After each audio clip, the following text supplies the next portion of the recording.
Assalamualaikum warahmatullahi wabarakatuh. Selamat siang dan salam sejahtera untuk kita semua. Kembali lagi bersama saya, Jeffrey Kinaldi, dengan NPM C1C020070 dari program studi akuntansi. Di sini saya tidak sendiri, saya berdua dengan teman saya, ada Berliana. Perkenalkan, nama saya Berlanda Febrian dengan NPM C1C020151. Baik, kita melanjutkan podcast dari minggu kemarin. Hari ini kita akan membahas mengenai apa saja sih fungsi dan manfaat dari pengendalian manajemen, dan apa saja faktor-faktor yang penyebab manajemen control problem, dan juga kita akan menjelaskan bagaimana cara yang efektif dalam menghindari masalah pengendalian. Baik, untuk pertanyaan pertama, saya mau bertanya nih dengan Kak Berliana, apa sih fungsi dan manfaat yang tersendiri dari pengendalian manajemen? Baik, izin menjawab ya. Ya. Dari sini, pengendalian manajemen itu merupakan salah satu usaha dalam bentuk sistematis yang dipakai untuk sebuah perusahaan dalam mencapai tujuan. Nah, dengan melakukan perbandingan prestasi kerja yang ada, kemudian rencana serta membuat tindakan yang paling baik dan tepat guna menggunakan atau membuat stabil perbedaan yang ada. Nah, fungsi dari pengendalian manajemen ini tersendiri yaitu ada yang pertama itu mengadakan perencanaan tepat untuk perusahaan, koordinasi yang tepat antar bagian, melakukan proses komunikasi dengan baik. Kemudian yang kedua ada mengambil keputusan terkait suatu hal, memotivasi pekerjaan atau sumber daya manusia agar perilaku dan nilai yang dengan norma yang diterapkan sesuai dengan tujuan. Kemudian yang ketiga, melakukan kontrol terhadap segala hal yang terjadi di perusahaan, menilai kinerja pekerjaan dan meningkatkan akuntabilitas perusahaan. Nah, yang keempat, itu memberi rangsangan serta membangkitkan rasa patuh terhadap aturan operasional yang berlaku, serta melakukan perlindungan terhadap segala aset yang ada di perusahaan. Dan yang terakhir itu mengelola segala kegiatan yang berkaitan dengan sebuah perusahaan sehingga pelaksanaannya menjadi lebih efisien dan efektif. Nah, kemudian kita masuk tadi kepada manfaatnya. Manfaatnya itu, manfaat dari pengendalian manajemen ini, yaitu yang pertama ada mengetahui sampai mana sih program yang sedang dilakukan dengan perusahaan, melihat apakah sudah sesuai dengan standar hingga rencana yang sudah ditetapkan. Kemudian yang kedua itu eh, memahami dan mengetahui adanya berbagai penyimpanan dalam proses pengerjaan suatu aktivitas perusahaan yang dilakukan siapa saja. Kemudian yang ketiga, memahami waktu hingga sumber daya yang disediakan mampu mencukupi hingga dimanfaatkan oleh perusahaan dengan baik. Kemudian yang keempat, mengetahui berbagai faktor terjadinya penyimpanan dari aktivitas kerja yang dilakukan di suatu perusahaan. Kemudian yang kelima, menerima informasi berbagai perspektif yang didapatkan dari orang lain terkait suatu aktivitas kerja di perusahaan. Kemudian yang keenam, itu memastikan kualitas setiap pekerjaan yang dilakukan sudah memenuhi standar yang sudah diterima sebelumnya. Kemudian yang terakhir, memastikan setiap anggota perusahaan tidak mengalami kesulitan terkait masalah yang ditemui dalam hal pribadi maupun tugas perusahaan. Nah, mungkin itu yang bisa saya jelaskan dari setiap fungsi dan manfaat dari pengendalian manajemen itu tadi. Baik, jadi bisa kita ketahui ya, ada beberapa fungsi dan manfaat dari pengendalian manajemen itu sendiri. Dari fungsi mungkin ada untuk mengadakan perencanaan yang tepat untuk perusahaan, mengambil keputusan terkait suatu hal, melakukan kontrol terhadap segala hal yang terjadi di perusahaan, memberi rangsangan serta membangkitkan rasa patuh terhadap aturan operasional yang berlaku, kemudian juga bisa sebagai mengelola segala kegiatan yang berkaitan dengan sebuah perusahaan. Nah, untuk manfaatnya juga seperti yang kita ketahui dari Kak Berliana, yaitu ada mengetahui sampai mana program yang sedang dilakukan, untuk mengetahui apakah adanya berbagai penyimpangan dalam progres pengerjaan suatu aktivitas perusahaan, kemudian memahami waktu hingga sumber daya yang disediakan mampu dan untuk mencukupi hingga dimanfaatkan oleh perusahaan dengan baik dan lain sebagainya. Nah, itu mungkin adalah manfaat dan fungsi dari pengendalian manajemen. Setelah itu mungkin kita juga harus mengetahui nih, apa saja faktor-faktor yang menyebabkan manajemen control problem ini.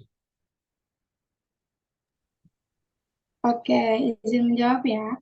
Em, di sini ada 5 faktor yang bisa menyebabkan terjadinya kontrol problem. Yaitu yang pertama itu ukuran penyebaran enterprise terdapat pada proses penyebaran antara perusahaan yang lebih besar terhadap perusahaan lain yang relatif lebih kecil. Perbedaan yang ada bisa menjadi pengaruh dari sistem ini di suatu perusahaan. Selain itu juga bisa menjadi penentu di isi serta sifat yang ada dalam sistem kontrol perusahaan. Kemudian yang kedua itu ada struktur organisasi, delegasi, dan desentralisasi. Nah, misalkannya seperti filosofi manajemen yang dimiliki Bank Indonesia sangat berbeda jauh dengan filosofi manajemen bank trading corporation. Nah, hal ini berlaku juga pada struktur organisasi keduanya. Sementara itu, adanya tingkat desentralisasi dan delegasi dalam sebuah perusahaan bisa membawa perubahan dari sebuah titik waktu yang lainnya. Kemudian yang ketiga itu ada sifat dan pembagian operasi. Contohnya di sini sistem pengendalian manajemen dalam industri minyak. Adanya subunit justru tidak bisa dibentuk berdasarkan dasar produk. Sementara banyak perusahaan dengan skala perdagangan lebih besar, divisi yang ada dalam perusahaan bisa dibuat berdasarkan produk yang akan atau ingin diproduksi perusahaan tersebut. Kemudian yang keempat, di sini ada jenis pusat tanggung jawab. Nah, di sini memiliki fungsi dan peran yang sangat vital, yakni berguna untuk melakukan pengukuran yang tepat baik dari segi biaya maupun keuntungan dari investasi yang dilakukan. Meskipun begitu, semua aktivitas bergantung pada jenis pusat tanggung jawabnya. Kemudian yang kelima ada persepsi seseorang. Di sini persepsi seseorang dalam sebuah perusahaan bisa memberikan dampak baik dalam pekerjaan, kepuasan terhadap perusahaan, hingga promosi serta kesejahteraan umum yang didapat dengan berada dalam sebuah perusahaan. Nah, mungkin itu yang bisa saya jelaskan dari faktor-faktor bisa terjadinya sistem problem tadi. Baik, jadi bisa kita ketahui ya faktor-faktor yang menyebabkan manajemen control problem tadi ada 5. Yang pertama ukuran dan penyebaran enterprise, yang kedua ada struktur organisasi, delegasi, dan juga desentralisasi. Kemudian yang ketiga ada sifat dan pembagian operasi, dan yang keempat ada jenis pusat tanggung jawab, dan yang kelima ada persepsi seseorang. Nah, mungkin untuk pertanyaan selanjutnya, apakah dari Kak Berliana ada yang ingin ditanyakan kepada saya, mungkin terkait dengan manajemen kontrol sistem ini? Oke, baik. Di sini saya ingin menanyakan, pasti kan setiap pengendalian manajemen itu setiap perusahaan itu punya masalah nih. Nah, yang pengen saya tanya tuh, bagaimana sih cara efektif dalam menghindari masalah dalam pengendalian manajemen ini? Baik, izin menjawab ya Kak Berli. Jadi bagaimana sih cara yang efektif untuk menghindari masalah pengendalian? Yang pertama yaitu melakukan penghilangan aktivitas. Manajer seringkali dapat menghindari masalah pengendalian yang berkaitan dengan entitas khusus atau aktivitas dengan cara membalik risiko yang potensial dengan menggabungkan keuntungan kepada pihak ketiga seperti mekanisme subkontrak, perjanjian lisensi ataupun divestasi. Bentuk penghindaran tersebut yang disebut dengan penghapusan aktivitas, manajer tidak dapat mengendalikan kegiatan tertentu. Mungkin karena mereka tidak memiliki sumber daya yang dibutuhkan. Karena mereka tidak memiliki pemahaman yang bagus tentang proses yang dibutuhkan, atau karena mereka tidak menghadapi keterbatasan hukum atau struktur, di mana semua itu seringkali mengurangi aktivitas.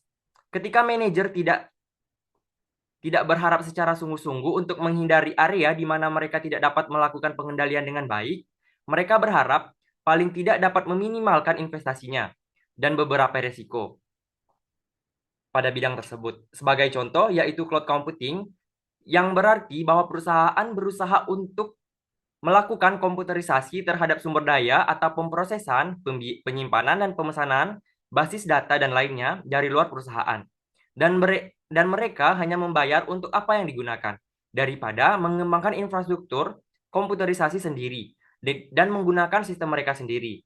Dengan meningkatnya permintaan terhadap layanan, penyimpanan dan proses data, banyak perusahaan yang perlu melipat gandakan kapasitas pelayanan mereka, di mana mereka seringkali memiliki uang tetapi tidak memiliki keterampilan atau kepentingan. Karena hal ini, di luar perusahaan, kemampuan dasar yang dimiliki oleh perusahaan. Yang kedua ada otomatisasi. Otomatisasi merupakan kemungkinan kedua untuk pencegahan.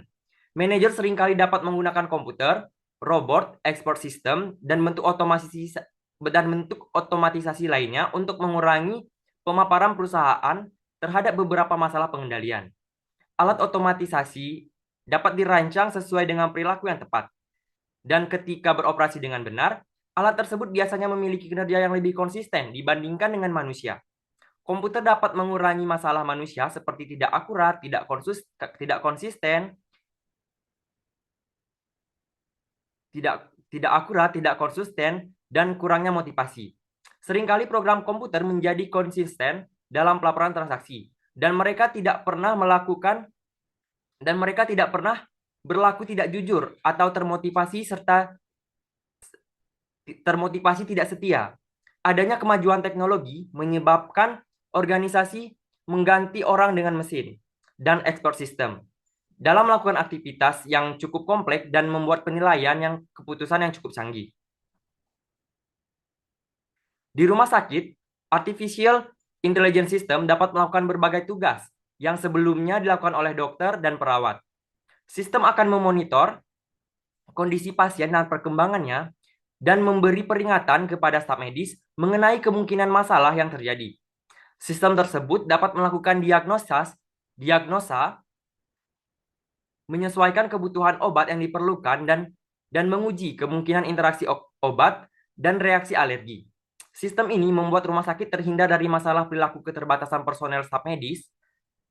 Secara umum, penggunaan sistem lebih disukai dibandingkan dengan petugas medis untuk mengingat kembali setiap detail pada setiap kondisi, pengobatan, dan kemungkinan komplikasi untuk menentukan respon yang tepat. Sistem lebih disukai meskipun tidak semuanya.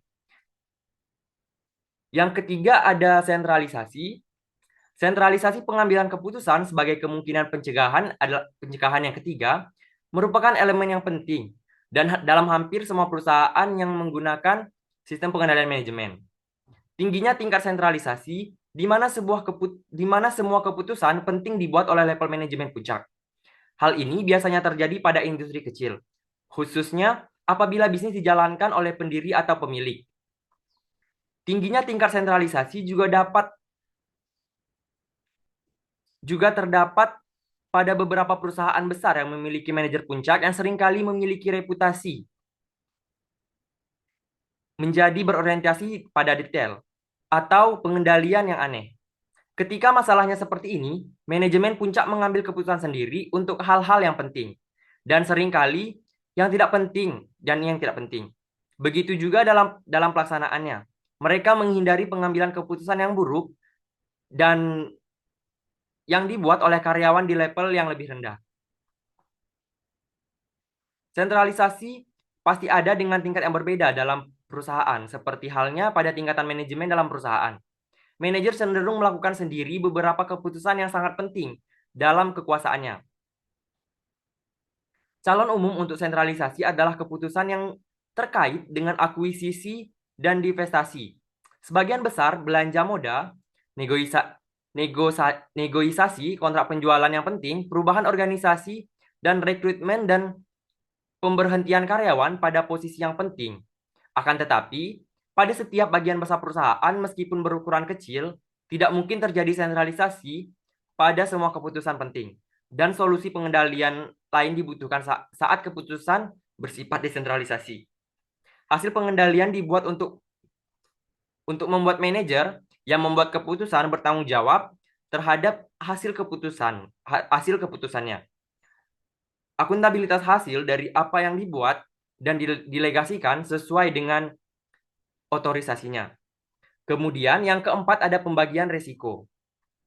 Akhirnya, kemungkinan lain untuk pencegahan adalah dengan membagi risiko. Pembagian risiko dengan pihak luar dapat membatasi kerugian yang dapat terjadi karena perilaku karyawan yang tidak pada tempatnya. Pembagian resiko dapat dilakukan dengan membeli asuransi untuk pelindung dan menghadapi kemungkinan kerugian besar yang potensial. Banyak perusahaan yang menjual fidelity bond pada karyawan yang memiliki posisi yang sensitif, seperti teller bank, untuk mengurangi eksposur perusahaan. Kontrak kontrak asuransi paling tidak memberikan sedikit bagian risiko dari sejumlah besar risiko dari kesalahan pada perusahaan asuransi. Cara lain untuk membagi risiko dengan pihak lain adalah masuk dengan perjanjian atau joint venture. Pembagian risiko dapat dibagikan dengan partner joint venture. Alternatif penghindaran ini merupakan solusi yang efektif atau membatasi sebagian masalah pengendalian yang dihadapi oleh manajer. Biasanya jarang terjadi untuk dapat menghindari keseluruhan resiko karena perusahaan berhubungan dengan resiko.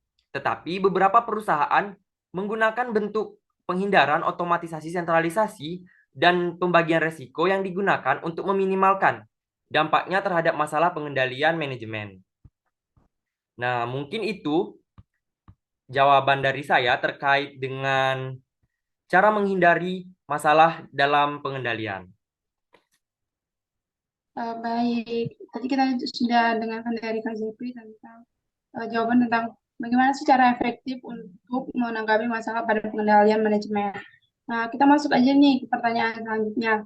Kalau minggu lalu kan kita sudah membahas tuh perbedaan antara pengendalian manajemen dengan pengendalian tugas. Nah, sekarang kita mau bahas nih tentang bagaimana sih pusat pertanggungjawaban dengan kinerja manajemen. Baik, izin menjawab terkait dengan bagaimana pusat pertanggungjawaban dengan terkait dengan bagaimana pusat pertanggungjawaban dengan kinerja manajemen, yaitu keterkaitan antara pusat pertanggungjawaban dengan pengukuran kinerja manajemen adalah efisiensi dan efektivitas. Jika suatu perusahaan mampu berkinerja secara maksimal dalam setiap pusat pertanggungjawabannya, pendapatan dan biaya dan laba, maka suatu perusahaan akan mampu mencapai tujuan perusahaan. Efisiensi atau doing things right artinya melakukan sesuatu dengan benar, dan efektif, doing the right things, melakukan sesuatu yang benar.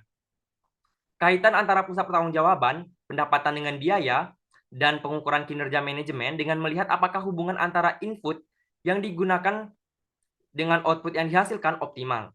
Input berarti sumber daya yang digunakan oleh suatu perusahaan demi menghasilkan output atau jumlah produk yang dihasilkan. Untuk penilaian kinerja, bagian pendapatan dapat dinilai dari pendapatan yang dicapai. Bisa juga dengan membandingkan pendapatan faktual dengan pendapatan yang dianggarkan. Jika biaya di atas dasar biaya yang dikendalikan yang dikeluarkan oleh perusahaan pada tahun tertentu, selain itu kinerja pusat biaya dilihat dari apakah biaya faktual yang sama, kurang, atau lebih dari biaya yang dianggarkan. Mungkin itu saja terkait dengan pertanggungjawaban dengan kinerja manajemen. Baik, sudah jelas ya dijawab dengan Kak Zepri tentang apa sih pertanggungjawaban dan kinerja manajemen. Nah, itu berkaitan dengan tentang efisiensi dan efektivitas dari masing-masingnya tadi. Nah, mungkin cukup sekian pertanyaan yang dari saya. Saya kembalikan kepada Zepri untuk menutup sesi tanya jawab kita kali ini.